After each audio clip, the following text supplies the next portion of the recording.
ये जो काबीना का पीटीआई को बैन करने का फैसला डिफर हुआ है, ये क्या हुआ है, क्यों हुकूमत बैकफुट पे गई है, इसकी वजह क्या देख रहे हैं? देखिए, बैन का मामला मेरी इत्तला के मुताबिक अब खत्म हो गया है और ये भी सिर्फ सियासी बयानबाजी तक रहेगा।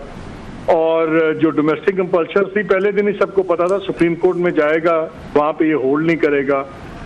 फिर एलाइज भी इसी बात से घबराए हैं, वो कोई प्रिंसिपल पोजीशंस पे नहीं, पीपल्स पार्टी और दूसरे लोगों ने साइड पे हुए या डिस्टेंस रखा।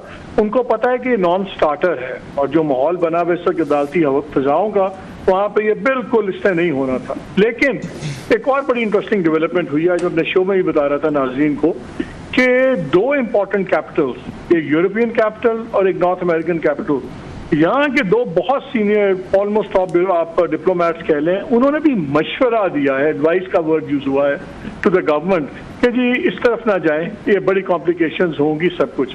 अब एक यूरोपियन मुल्क ऐसा है कि जो पाकिस्तान से भागता है पैसे लपेट के, वो जाके वहीं रहता है, हमारा उनके प्रिजनर स्वैप एग्रीमेंट नहीं है, फिर वहाँ पे जायदादें लेते हैं, सब कुछ करते हैं।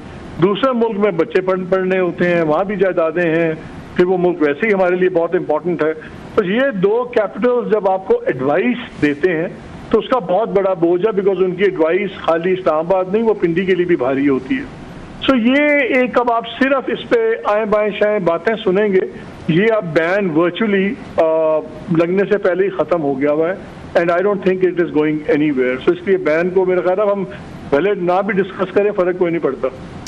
अच्छा मालिक साहब, आप कह रहे हैं कि बैन की जो बातें वो अब सिर्फ बातें ही हैं, उसमें कुछ होना नहीं है, but on the other hand हम देख रहे हैं कि एकदम से बहुत सीरियस किस्म का क्रैकडाउन हुआ है। पीटीआई की जो डिजिटल मीडिया टीम है या अगेन उनकी जो रहनुमा है, उनके हवाले से हमने देखा है कि अगेन स्ट्रैटेजी बहुत स्ट्रिक्ट हुई है क्रैकडाउन की।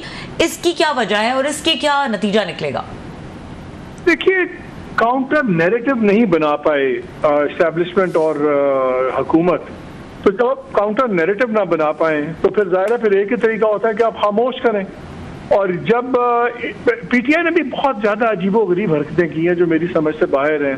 जब वो, आपको याद है जो वो 71 वाला एक वीडियो बना के चलाया गया, फिर उसके ऊपर बड़ा इशू बना, उसको फिर डिफेंड किया गया, फिर उसको और बढ़ावा दिया गया।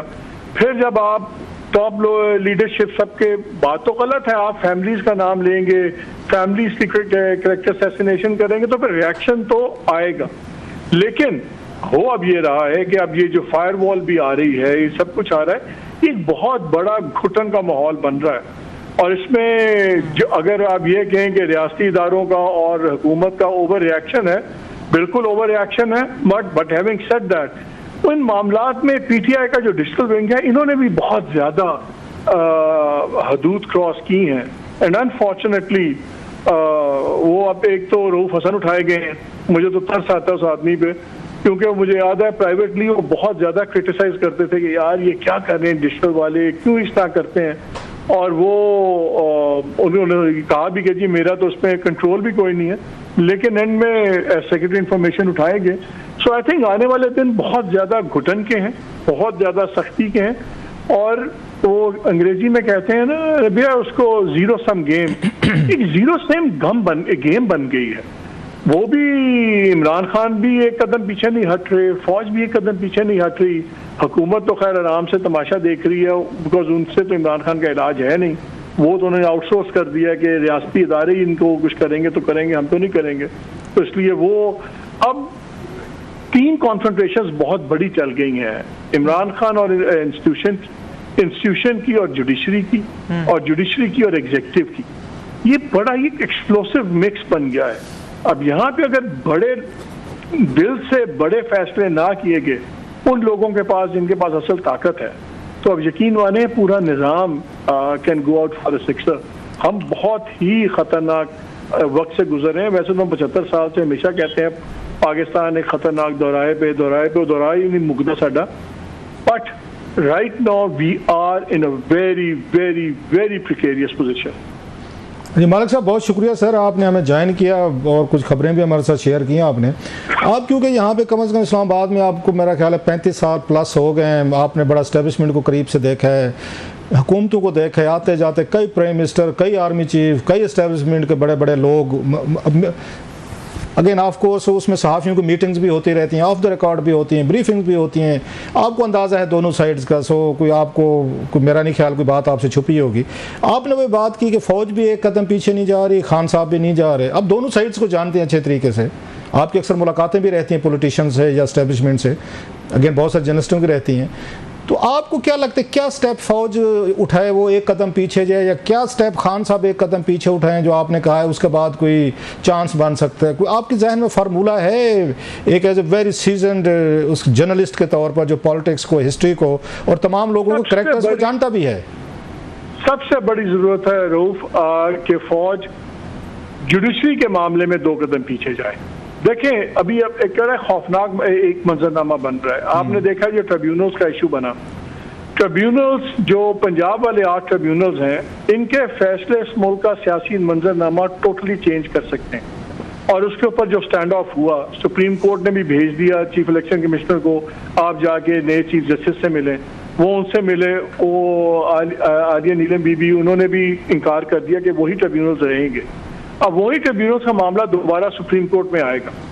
अब और दूसरा जो इनका वो 15 दिन वाला फैसला है, उसमें 3 दिन रह गए हैं इलेक्शन कमीशन को नोटिफिकेशन और वो करने के लिए। अब अगर इलेक्शन कमीशन उस पर स्टैंड लेता है और कोर्ट की बात नहीं मानता, फिर देखना होगा कि सुप्रीम कोर्ट क्या करती है, क्या वो कंटेम्प्ट लगाती है, क्या वो नहीं लगाती।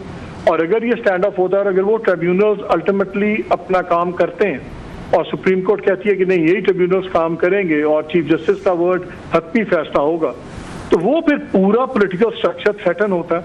वो अगर पूरा से पॉलिटिकल स्ट्रक्चर थ्रेटन होता है तो उसका मतलब है कि जो ख्वाहिश है इस वक्त रियासत की और गवर्नमेंट की, वो बिल्कुल खतरे में पड़ सकती है, पूरा निज़ाम उल्टा हो सकता है। इसलिए ये बड़े ही हम खतरनाक जगह पे खड़े हुए हैं। ये जो ट्रिब्यूनल्स वाला मामला है सर, चलो ये तो आपने बता दिया कि एस्टेब्लिशमेंट क्या करे। इमरान खान साहब क्या एक कदम वो पीछे जाएं? सर मेरा नहीं ख्याल कि वो पीछे जाना चाहेंगे। देखिए मैं आपने तजवीज दी कि एक कदम वो भी पीछे जाए, वो भी जाए, यही तो सारा क्राइसिस है कि nobody is ready to step. मैं रीजन दे रहा हूँ ना। मैं देखिए, मैं जब भी किसी का एनालिसिस करता हूँ, मैं अपने आप को उसकी जगह डाल के सोचता हूँ कि अगर क्या हो सकता है।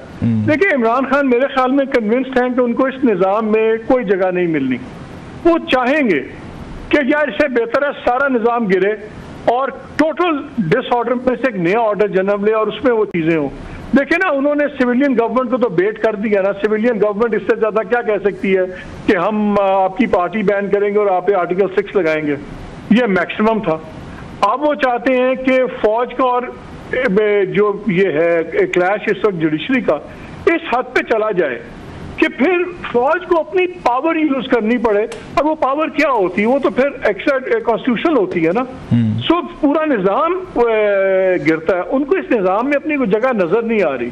और आप ये देख लीजिए कि पिछले 2 महीने में क्या कोई ऐसा कदम गवर्नमेंट ने या किसी ने उठाया कि जो जरा टेम्परेचर नीचे करे? नहीं करे।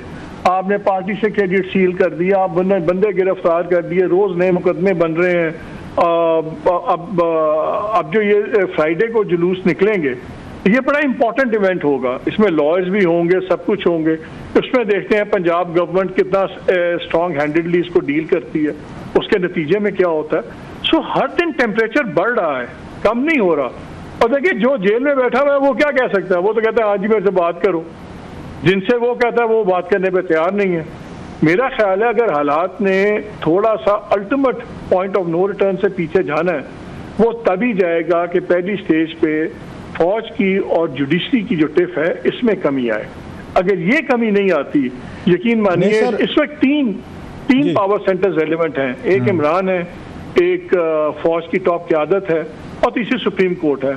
मैंने चीफ जस्टिस का नाम इसलिए नहीं लिया कि 8-5 के फैसले मतलब हुकूमत को सर, मतलब इसमें से शहबाज शरीफ साहब राइट ऑफ हो गए, कैबिनेट हो गई, पार्लियामेंट हो गई, वो कहीं मैटर नहीं करते।